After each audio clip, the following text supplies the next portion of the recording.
ഞാനിപ്പോൾ എന്ത് പറയണം, ഇത് ഇപ്പോൾ എല്ലാ ദിവസവും ഓരോന്നുണ്ടാക്കി പറയുന്ന ഒരു കാര്യമല്ലേ. ഞാൻ ആദ്യം മുതൽ പറഞ്ഞ ആണല്ലോ, ഇവർ എത്ര കൊല്ലമായി MLA ആണ്, പക്ഷേ MLA ആയി കഴിഞ്ഞിട്ട് എന്ത് ചെയ്തു എന്ന് പറയാൻ കഴിയാത്ത ഒരു സന്ദർഭത്തിൽ ഓരോന്നുണ്ടാക്കി പറഞ്ഞു. അങ്ങനെ തെളിവ് എന്തെങ്കിലും ഉണ്ടെങ്കിൽ പോലീസിനോട് പറയണ്ടേ. ഇത് നോക്കൂ, ഒരു പൊട്ടത്തരത്തിൻ്റെ രാഷ്ട്രീയമാണ്, ജനങ്ങളുടെ കണ്ണിൽ പൊടിയിടുന്ന രാഷ്ട്രീയമാണ്. ഒരു നിലവിലൊരു MLA മന്ത്രി ഇന്ന് പറയേണ്ടത് എന്താണ്? ജനങ്ങൾ എനിക്ക് അവസരം തന്നപ്പോൾ ഞാൻ ഇതെല്ലാം ചെയ്തു, ഇനി വരാൻ പോകുന്ന കാലത്തിൽ ഇത് ചെയ്യാൻ പോകുന്നു എന്നാണ് പറയേണ്ടത്. ഇതാണ് ജനാധിപത്യം, ഇതാണ് ഡെമോക്രസി. പക്ഷേ ഓരോന്നിങ്ങനെ പറയുക, ഇത് കോൺഗ്രസും CPMൻ്റെ ഒരു രീതിയായി, അവരൊരു തന്ത്രമായിട്ട് മാറിയിരിക്കുകയാണ്. എനിക്കിതിനെക്കുറിച്ച് പറയാനൊന്നുമില്ല, ഒറ്റ വാക്ക് മാത്രം പറയാനുള്ളൂ. ഇപ്പോൾ നമ്മൾ ഇതിനെക്കുറിച്ചൊന്ന് 2 സെക്കൻഡ് ആലോചിച്ചാൽ, ഏറ്റവും കൂടുതൽ ബാർ ലൈസൻസ് കൊടുത്തത് ഏത് സർക്കാരാണ്? ഈ നാടിന് ഈ ലിക്കർ റവന്യൂസ് മാത്രം കിട്ടി നടത്തുന്ന സർക്കാർ ആരാണ്, ഏത് സർക്കാരാണ്? നിങ്ങളൊന്ന് ആലോചിക്കണം. ഞങ്ങൾ മുമ്പോട്ട് വയ്ക്കുന്നത് വികസിത കേരളം, വികസിത നിയമം എന്നൊരു പോസിറ്റീവ് എജൻഡയായിട്ടാണ് ഞങ്ങൾ ജനങ്ങൾക്ക് പോയി കാണുന്നതും ജനങ്ങളെ പോയി സമ്പർക്കം ചെയ്യുന്നത്. ഇതിനെല്ലാം കമ്പീറ്റ് ചെയ്യാവുന്ന സ്ഥിതിയിൽ CPMും കോൺഗ്രസ് അവർ തന്നെ മനസ്സിലാക്കുമ്പോൾ ഓരോരോ വിവാദങ്ങൾ, ഓരോ ദിവസം ഓരോരോ വിവാദങ്ങൾ, പുതിയ വിവാദങ്ങൾ. ഇനിയിപ്പോൾ നാളെയും അവരെന്തെങ്കിലും പറയും.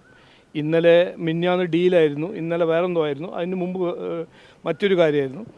ഇതല്ല ജനങ്ങളുടെ ആവശ്യം. ജനങ്ങളുടെ മുമ്പിൽ ഈ ജനാധിപത്യം എന്ന് ഒരു ഫെസ്റ്റിവൽ ഓഫ് ഡെമോക്രസിയിൽ നമ്മൾ പങ്കെടുക്കുമ്പോൾ ജനങ്ങൾക്ക് വേണ്ടി എന്ത് ചെയ്തു, എന്ത് ചെയ്യാൻ പോകുന്നതാണ്, ഇതിനെക്കുറിച്ചാണ് സംസാരിക്കേണ്ടത്. ഇത് സംസാരിക്കാൻ പറ്റുന്നില്ലെങ്കിൽ ഓരോരോ വിവാദങ്ങളിൽ നിന്ന് സൃഷ്ടിക്കുക. കംപ്ലീറ്റ് നുണയാണ്, 100% നുണയാണ്.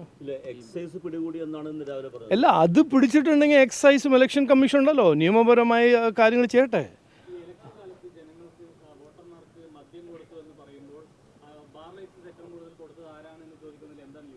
അല്ലല്ല, അതൊരു കോറിലേഷനില്ലേ? ഇവിടെ എല്ലാവരും ഈ ലിക്കറിൽ മുങ്ങി വെച്ചിരിക്കുന്നത് ഇവരല്ലേ, എന്നിട്ടാണ് മദ്യം എന്ന് പറഞ്ഞ് നടക്കുന്നത്. അതൊരു ലെജിറ്റിമേറ്റ് ഇഷ്യൂ. അത് ഞാൻ മുമ്പോട്ട് വെക്കുന്നൊരു ഇഷ്യൂ ആണ്.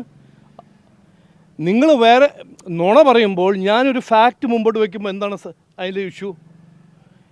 ഫാക്റ്റ് അല്ലേ ഇത് സത്യമല്ലേ ഞാൻ പറഞ്ഞത്? ഇതിൽ എന്തെങ്കിലും ഉണ്ടോ, ഗ്യാപ്പ് എന്തെങ്കിലും ഉണ്ടോ? ഇത് സത്യമാണ്. ഈ ലിക്കർ എക്സൈസ് റവന്യൂ മാത്രം എടുത്ത് നടത്തുന്ന ഒരേ സർക്കാരാണ് കേരള സർക്കാർ. അത് ഞാൻ മുമ്പോട്ട് വയ്ക്കുന്നു, അതൊരു ഫാക്റ്റാണ്. നിങ്ങൾ പറയുന്നത് ഓരോന്നും ഉണ്ടാക്കി പറയല്ലേ ഇവർ നിലവിൽ MLA. അപ്പോൾ ഞാനിതിൽ ഈ വിവാദത്തിൽ കയറാൻ എനിക്ക് താല്പര്യമില്ല. ഞാനിപ്പോഴും ജനങ്ങളെ കാണുമ്പോൾ എന്താണ് പറയുന്നത്? നാടിനെ നന്നാക്കാനും നിയമത്തിനെ നന്നാക്കാനും നിയമത്തിൻ്റെ വികസനത്തെക്കുറിച്ച് ഞാൻ ചർച്ച ചെയ്യുന്നു. ഞാനല്ലാതെ ഇത് തുടങ്ങുന്നത്. ഇത് തുടങ്ങുന്ന ആരാ?